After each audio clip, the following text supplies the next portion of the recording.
How would you rate our service? 9.5. I didn't have any problems with the JK Network. Trustworthy talaga si JK Network. Would you recommend JK Network service to those Japanese applicants out there? Yes, I highly recommend. Kung nahihirapan kayo maghanap ngayon ng role, look for JK Network. We provide jobs, we change lives. On your opinion, do change your life positively? Yes.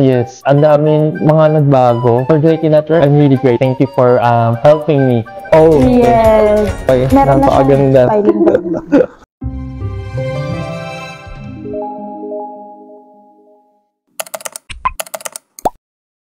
Konnichiwa! Magandang umaga! I am Megumi from JK Network. So we're back again for another video here on our YouTube channel, Life as a Bilingual in the Philippines. So today we have a very special guest, one of our Japanese successful hires. So today we will find out how he landed a job here in the Philippines as Japanese bilingual. So what are we waiting for? Let's meet him. So welcome po, Sir JB, and thank you so much for accommodating us today. Thank you. Hi, Megumi. I'm JV. Right now, I'm working as a Japanese consultant. Okay? For the rest of the Japanese speakers listening and viewing for this video, 私は、ジャンと申します。現在、日本語の、日本人のとしてのコンサルタントとして、勤めております。よろしくお願いします。Thank you, Sir JB. So for today po, we're gonna share with our viewers how you successfully landed a job bilingual job here in the Philippines. So let's first talk about you. So you're currently working as Japanese bilingual. Yes. And how was it po? Right now, there are not problems or challenges because working on 2 different language or 3 different language, different environment. One of the things that you will encounter is you mix the words that you're going to use in front of that different person that you're talking to, either in Japanese, in English, or maybe your colleagues in Filipino. So, but it's fun. You're enjoying it now. Yeah, you're trying to figure out what language to use every now and then, and which is proper one for different scenario. But Sir John, no, if I'm not mistaken, you're an OFW before. Oh yes. In Japan. Yes. And you stayed there for? Nagstay ako sa Japan for 5 years. And then that's how you learned Japanese, or you went to a language school then? To be clear, sa Japanese journey ko, learning journey, nagsimula ako rito sa Philippines when I was taken or got to a scholarship program from a Japanese company. Then, yung Japanese company na yun, in-sponsor ako as a scholar. Then, eventually, hinar nila ako sa company nila. Nag-start yung sponsorship nila nung nasa college pa lang ako. So, during that time, nagsimula na ako mag-aral ng Japanese. See. And then, sir, no, you're a JLPT passer then? Yes. And what level do you have right now? I'm N2 level passer. And do you plan to upgrade it, like take N1? Yeah, in the future. I'm really taking plans. In fact, 2 years, 1 or 2 years ago, I tried to take the N1 test, but unfortunately, it's not really easy to take. Yeah, so I just have to take it again, and there's nothing wrong to try and try. Yes. Try again then. Try until you succeed, just like what they said. All right. Yeah. And it's really good investment, or it brought many advantages po. On your opinion, does JLPT certificates brought many advantages or hindi naman gaano? Hindi natin pwedeng disregard the advantages, no? May mga times or napapansin ko na mga job opportunities na hindi naman nagre-require talaga ng certification. However, I think there are 2 main points or things na naging advantage sa akin ng JLPT certification. One is mismong certificate to prove your proficiency of the language, no? That's correct. And another thing is yung drive para mag-take nung certification. Kasi eventually, nagpe-prepare ka dun sa language na yun para pumasok ka dun sa test. You are really or actually learning the language. Yes. So, hindi ka man pumasa siguro dun sa exam, eventually meron kang matututunan kasi during the course ng learning mo. So, yun yung naging advantage for me. So, for disadvantage, wala naman So, bonus na talaga yung certification pag pumasa ka. Yeah, that's good. I agree, Sir JB. No? And then also, Sir JB, no? Just to dig more, you're an OFW before in Japan for 5 years, and then you decided to go back in the Philippines to work as a Japanese bilingual. Yes. And then you work in a BPO, right? That's Previously. your first job as Here a bilingual. Yes.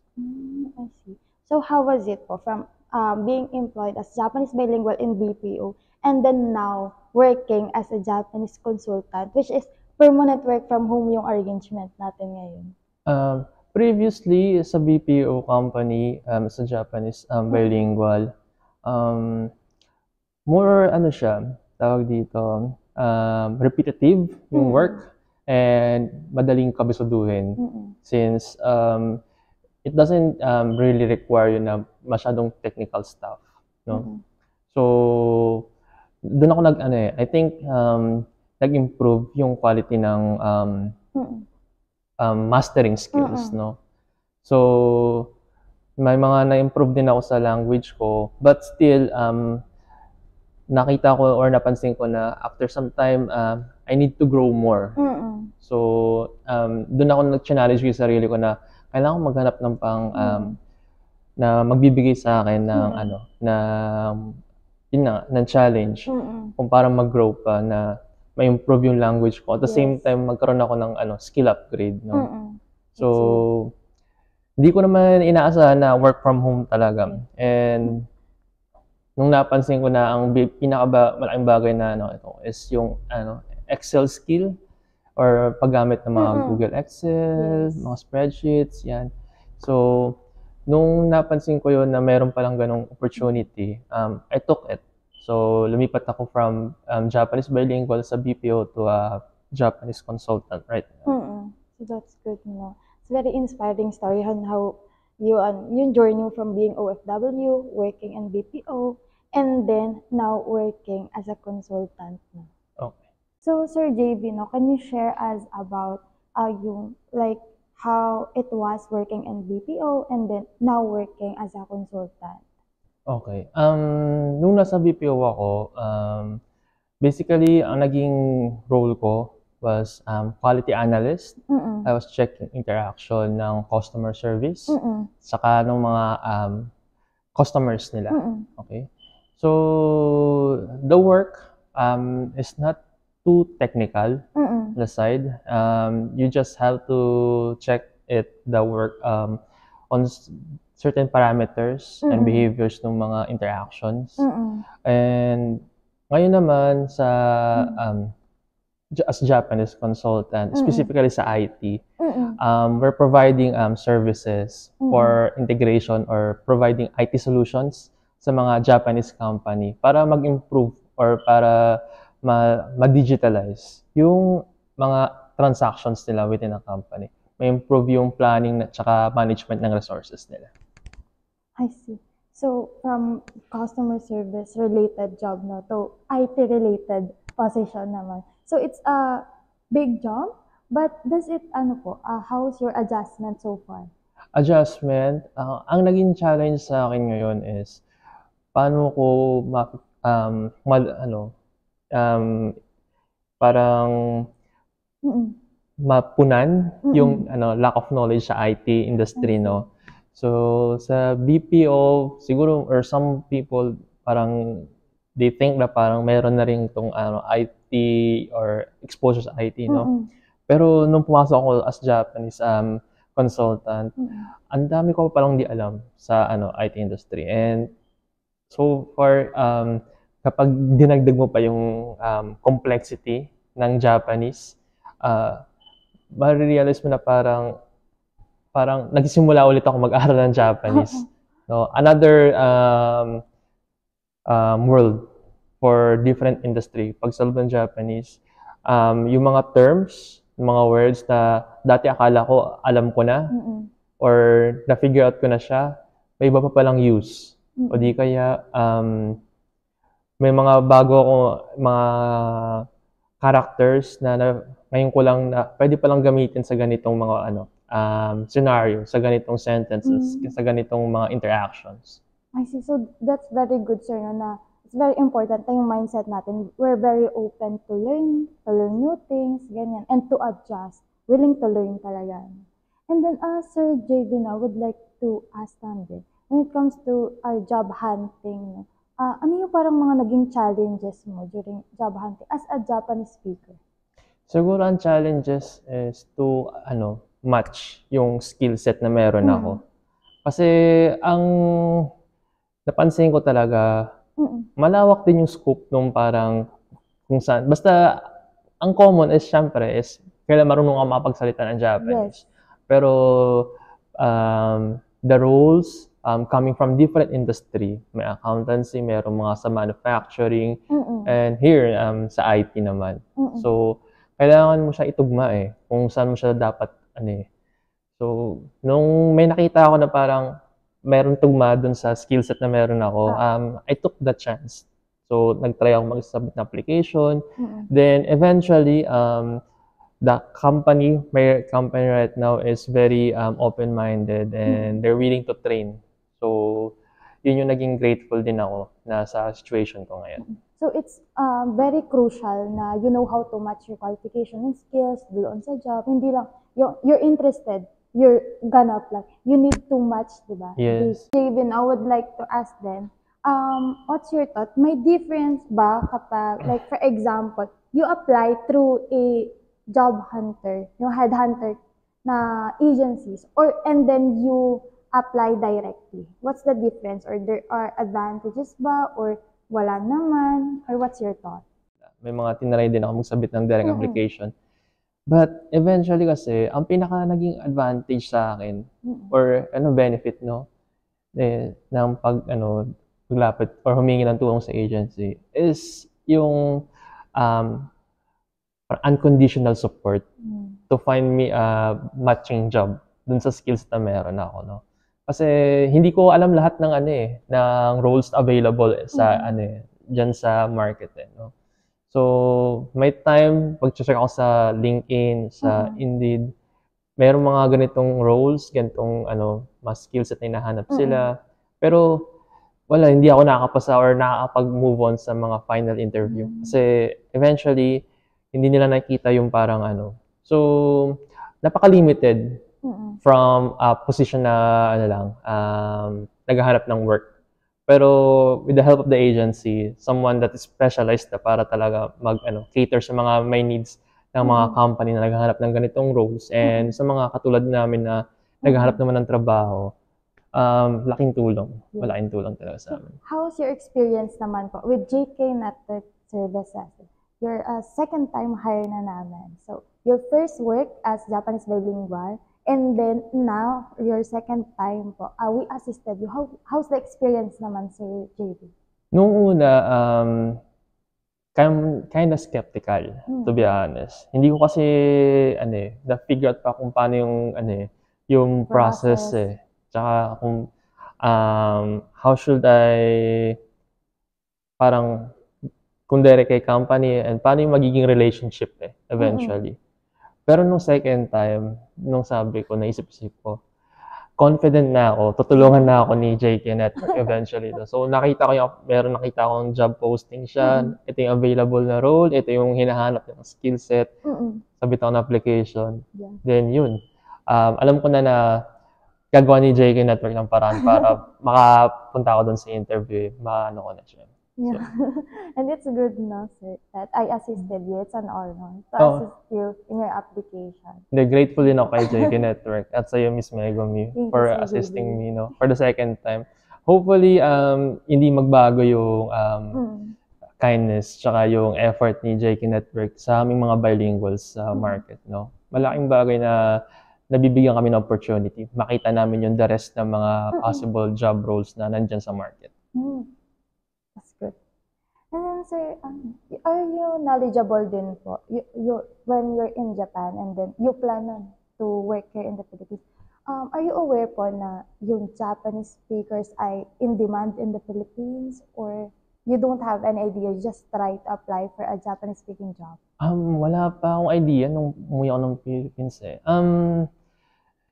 Ang una kong mga idea ng mga roles, Japanese roles dito sa Philippines is Japanese teacher. Yung nagtuturo ng language mismo. So, ayun yung mga una kong positions na hinanap nung napag-isip-isip ko. Parang gusto ko mag-work dito sa Philippines, mag-try tayo. No? So, check ako ng mga schools kung saan nagtuturo, tsaka kung may mga possible na openings sila, mga roles. But eventually, nung parang naghahanap ako through Facebook, sa internet, may mga agency pala na tumutulong sa mga bilinguals makahanap ng work. Then, na-figure out ko, ang daming roles na ino-offer ni JK Network. So, doon ako nagkaroon ng interest na why not give JK Network a chance to help me then, no? Sa una, to be honest, hindi ko talaga na-figure out kung paano yung magiging headhunting fee. Hindi ko siya Pero, ang expectation ko, it's the company who's hiring the JK Network to look for their employees. No? So, ang tingin ko, hindi naman talaga yung kaming mga employees or mga naghahanap ng work yung magbabayad kay JK Network. But, it's the company and the JK Network's relationship at yung merong contract na mga fee na merong side. Yes, it's easy. Far more easier, no? Nag-apply ako ng mga ilang trabaho before, nung first time ko, nung kay JK Network. Then, after kay JK Network, siguro mga 2 or 3 weeks, nakaland na ako ng job. Wow. Very quick. Bilis ang process.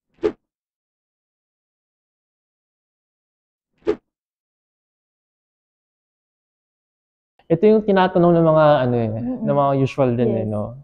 Kung paano kayo compare ng salary. And knowing a language, or different language, a foreign language, it doesn't add or di dinadagdagan. Hindi siya parang may plus sa sahod mo. It multiplies your salary kasi. So, ginagawa niyang twice, ginagawa niyang thrice na sahod mo. So, ganun yung effect ng knowing a language, a foreign language, para dun sa, sa salary mo sa work. Yes, it's, paano ba? Endless opportunity kapag mayroon ka talagang nalalaman na ibang language, no? Lumalawak yung mga possible na roles na pwede mong applyan. And pwede mo ring i-challenge yung sarili mo to a different scope or field. Specifically, parang sa ganitong language na alam mo, pwede mong i-challenge doon na why not try to do this role or what. And kung merong different knowledge from there, then you will gain or learn something na naman. So, ma-realize mo talaga na kapag meron kang alam na ibang language, ma-figure or masasanay ka na yung education is a journey. Meron ka talagang gustong matutunan eventually. Oh yes, I'm working from home. Yun yung benefit ng current job ko ngayon. Hindi ko inaasahan talaga na parang lahat, or hindi naman lahat, merong nag-o-offer pa rin ng work from home, no? So, ang naging catch talaga nung present job ko is nag-o-offer sila ng training and nangangailangan sila ng skill set na I think na mayroon naman ako. Pero naging bonus na talaga yung work from home. And which is I'm really grateful. Naku, napakahirap. Previous job ko, and I think I heard it from my other colleagues and friends, halos lahat na ng company, nire-require nila yung mga employees nila bumalik na mag-on-site na. Wala nang gaano talaga nag-work from home ngayon. So, nung nalaman ko na sobrang flexible ng current job ko,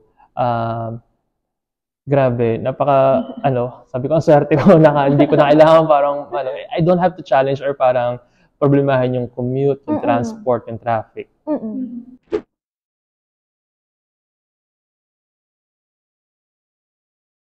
Edge ko, naku, mahirap to. Kasi, to be honest, I'm not a really, so N2 level yung napasa ko, and wala pa ako sa N1, and nasabi ko na before bumagsak ako, pero hindi ko talaga masasabi na sobrang galing ko na sa Japanese talaga, no?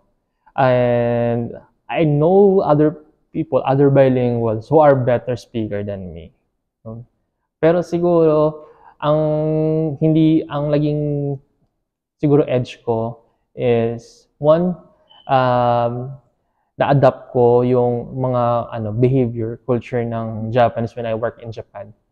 So when things get tough, when things get hard, Japanese people, they don't really easily quit with what they're trying to do, no? So they try to figure out another way, they try to seek help. So ganun yung naging mindset ko din eh. So hindi siya meron kang may nagkaroon ka ng problema, tama na, ayoko na, lipat na lang ako or try na ako ng iba. Hindi naman siya ganun kaagad eh. So I think yun eh. Yun yung yun yung nakikita ng present Japanese company ko eh, na naging confident sila or pinagkatiwalaan nila ako kasi nga nakita nila na hindi naman ako parang magbabago kagad ng isip or parang atras kagad dun sa challenge na binigay nila sa akin eh, sa present role, no? So another thing is yung learning language in Japanese, pag hindi mo talaga ginamit, makakalimutan mo. Yeah. Makakalimutan mo yun eh. So may mga friends ako na nag-aral sila ng language for here for 6 months, 1 year. But eventually, since their present role or present job or the environment they're within, hindi sila nire-require mag-speak ng language na yun. So, makakalimutan nila. And yung background or parang interest nila sa language was originally for just to have work. Okay? So, if you really love the culture, if you really love the language, hindi lang siya magstay dun sa sa isip mo eh. Kailangan talaga sa puso mo talaga eh. So, may time from time to time hinahanap ko rin yung language. I watch Japanese dramas, Japanese animes, mga mga shows na nakakatulong para ma-refresh, magkaroon ng additional knowledge or maging ma-naturalize yung speaking. So, Sir JB, so now po, with your experience with JK Network Services, how would you rate our service? Siguro, it's really impossible to rate naman na someone yung services as perfect then, no? Wow. Pero, so far, gusto talaga siya idikit sa perfect. So, sa akin, for me, 9.5. Wow. No.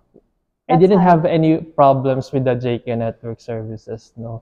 And sa sobrang confident ko, from my times na parang, I think JK Network Services would do this for me or would help me talaga. So, wala akong naging issue.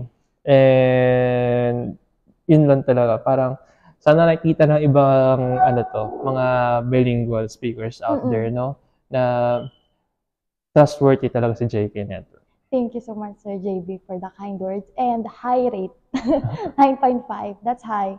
And then, Sir JB, for our viewers then, so, and then, usually yung mga viewers talaga natin dito is yung mga Japanese speakers din, or yung mga mag-aaral ng Japanese, and then, or yung mga OFW in Japan, ganyan.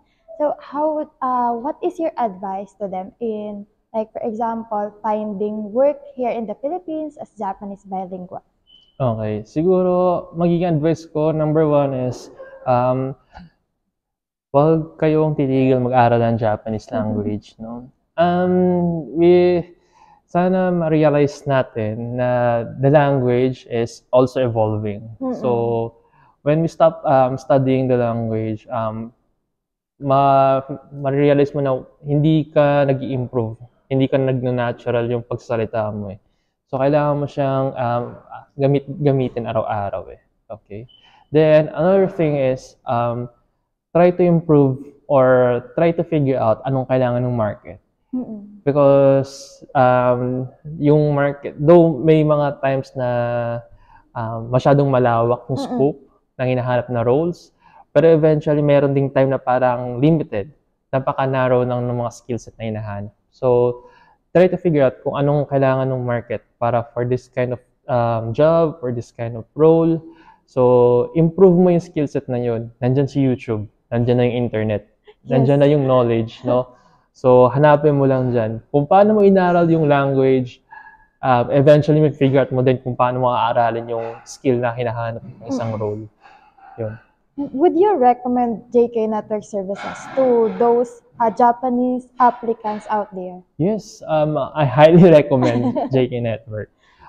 Kung nahihirapan kayo maghanap ngayon ng role na parang sakto sa skill set nyo or gusto nyo pa na sana ng ibang possible opportunities, look for JK Network.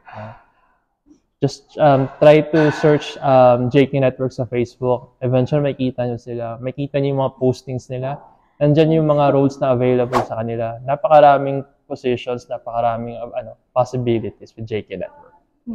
Thank you so much, Sir JB. And then, Sir JB, we would like to ask na lang po a short message to JK Network Services. Your message to us. Okay. Sige. For JK Network, I'm really grateful. Thank you for helping me twice na. So, I won't be able to land this kind of job, the first job and this second job, without your help. Napakalaking tulong. Kung siguro ako lang naghanap, baka inabot ako ng isang taon, baka bago pa makahanap. Pero with your help, I didn't feel na parang nakalutang or parang nangangamba for my employment. So, sana dumami pa yung matulungan nyo and mas marami pang makiter ng mga bilinguals out there. Okay. And then, Sir JB, ang mantra kasi ng JK Network Service, we provide jobs, we change lives. So, on your opinion po, do we change your lives positively? Yes. No, ang daming mga nagbago and though hindi ko masasabi na lahat positive, no? Pero I'm really grateful doon sa positive changes na nangyari. Marami na akong nagagawa ngayon, given na parang work from home na din. So, mas na-enjoy ko din yung time ko, mas nagawa ko na mabalance yung mga activities ko. And laking bagay na parang meron na naman akong bagong aaralin with this kind of job. So, I'm really looking forward na mag-improve pa dito sa industry na to. And eventually, sana magtagal talaga ako. Opo, ayun din. We're very grateful din, Sir JB, for trusting us, not only once, twice. And we're very grateful that you successfully landed a job that is very beneficial din on your end. So, ayun po. We wish you all the best on your future endeavors din. May simple gift po kami sa Yes. Oh. Sir John? Naku, laki. Simple pa. Ayun po. Alright. Yes. It's a laptop bag. Oh, okay. Yes. Opo. I mentioned kay Sir JB Thank last you. time. Yeah. Sige sir, you can open it. Okay, sige. I think sir is prefer niya sana is the Windbreaker of JK. That's the new release. Pero for now kasi it's in the process. We'll give it to you by July 4. Okay, no worries. Di naman ako naalis or shower. At saka tiwala naman ako na Yes. Sir okay, John is okay. meron na Napakaganda. siyang bilingual. Wow. Okay. Yes. Yun. Hope you like it po. Alright, so yun. Para meron ka na lahat ng merch. Yes po, Yes. meron na siya. Lumaki na ako dun, hindi na kasya. Sige sir, we'll give it to you. Ay, sige, sorry. So that's all. Thank you for watching. Thank you.